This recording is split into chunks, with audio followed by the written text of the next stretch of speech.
এই সূরা যারা তেলাওয়াত করবে তাদের কবরের আযাব হবে না। কবরে যাওয়া লাগবে কি লাগবে না?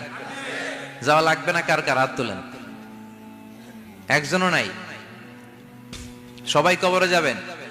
একদিন মাটির ভেতরে হবে ঘরে মন আমার, কেন বান্ধ দালান ঘর?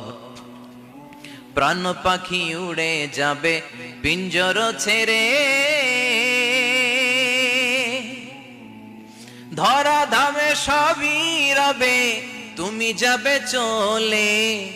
বন্ধু বান্ধব যত, মাতা পিতা দ্বারা সুত, সবই হবে তোমার পরে মন আমার, কেন বান্ধ দালান ঘর?